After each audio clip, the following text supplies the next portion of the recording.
रख तो लिया बच्चे को। अब परवरिश की जब बात आई, बच्चे को दूध पिलाना है, तो तायांग को बुलाया गया। शाही खानदान में बच्चे की परवरिश हो रही है। बहुत सारी औरतें आई, दूध पिलाने की कोशिश करती रही। मूसा अलैहिस्सलाम किसी का दूध नहीं पकड़ते थे। उनकी बहन वहीं खड़ी थी। उसने कहा कि मैं एक दाया को जानती हूँ जिसका दूध हर बच्चा पी लेता है। उससे कहा गया कि बुला लाओ। वो जाकर अपनी माँ को बुला लाई, अपनी माँ को ले आई और उनकी माँ आई, मूसा अलैहिस्सलाम को अपने सीने से लगाई तो दूध पीने लग गए। तो सब में ये बात मशहूर हो गई कि ये यहाँ की मशहूर दाया है और ये ख़ानदान के अंदर रहेगी, शाही ख़ानदान में, महल में रहेगी और बच्चे को पिलाने की उजरत भी दी जाएगी, उजरत भी दी जाएगी। फ़िरौन के घर में परवरिश भी और उन्हीं की माँ से दूध भी पिलाना, फिर प्लस उसकी उजरत भी दिलाना, ये शान है रब्बे जुल जलाल की। वो जहाँ चाहे जैसे चाहे परवरिश फरमाए, हक़ की हिफाजत करना ये मौला की शान है। खैर, मूसा अलैहिस्सलाम फ़िरौन के घर में परवरिश पाते रहे। जब आपकी उम्र 2 साल के करीब की हुई, फ़िरौन और उसकी बीवी बैठे हुए थे।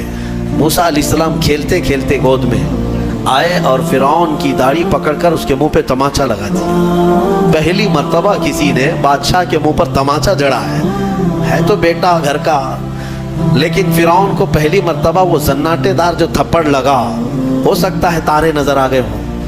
वो घबरा गया, कहा कि ये बच्चा ऐसा कैसे मुझे मार सकता है, हाथ कैसे उठा सकता है। दस्तरखान से उठ गया और कहा अपनी बीवी से, बेगम मुझे लगता है यही वो बच्चा होगा, यही बच्चा होगा जो सल्तनत के हमारे खिलाफ जाएगा। फिर बेगम ने कहा ऐसा कैसे हो सकता है, बच्चा है, छोटा है और लाड़ प्यार में बच्चे माँ बाप के साथ इस तरह की हरकतें करते हैं। फ़िरौन ने कहा नहीं, मुझे चेक करना है, ये बच्चा जानदार है, जानकार है, ये जानता है। तो फिर मूसा अलैहिस्सलाम का वहाँ पर इम्तिहान लिया है। फ़िरौन की बीवी बचाने पर लगी हुई थी। फ़िरौन ने कहा कि ठीक है, देखते हैं ये कि बच्चे को समझ है या नहीं है। इम्तिहान के लिए बेगम ने कहा एक काम करो, एक बर्तन में आग के अंगारे दहकते हुए कोयले वो भी लाए जाएं और एक बर्तन में सफ़ेद फूल लाए जाएं। अगर बच्चा अक्लमंद होगा तो फूलों को पकड़ेगा, नहीं तो फिर ये लाल चीज़ की तरफ बच्चों का हाथ ज़्यादा जाता है, आग देखेगा।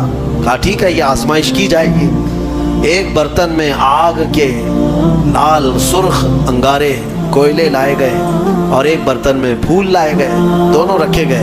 मूसा अलैहिस्सलाम क्या, हर नबी माँ के पेट से ही हर चीज़ को जानते हैं। अल्लाह ताला उन्हें इल्म भी नवाजा है। मूसा अलैहिस्सलाम को बुलाया गया, 2 साल की उम्र है कि बच्चे इन दोनों में से कोई चीज़ उठा लो, उठा लो। तो मूसा अलैहिस्सलाम का हाथ फूलों के बर्तन की तरफ ही बढ़ने लगा। ये तो इम्तिहान था। जिब्राईल अलैहिस्सलाम उसी वक्त नाजिल हुए और आपका हाथ पकड़ करके आग में डाला। आग में से एक कोयला मूसा अलैहिस्सलाम उठाए और अपने मुंह में रख लिए, जिसकी वजह से आपकी जुबान जल गई, हाथ में भी आग लगी। फिर फौरन हटाया गया। फ़िरौन को वो सेटिस्फाइड हो गया कि नहीं, ये जानता नहीं है, जानता होता तो आग नहीं उठाता। बहरहाल मूसा अलैहिस्सलाम को इस आग के कोयले के जुबान पर रखने की वजह से जिंदगी भर उसका असर रहा, जुबान में जिंदगी भर असर रहा। फिर जवानी आई मूसा अलैहिस्सलाम की, उसी घर में परवरिश पाते हुए।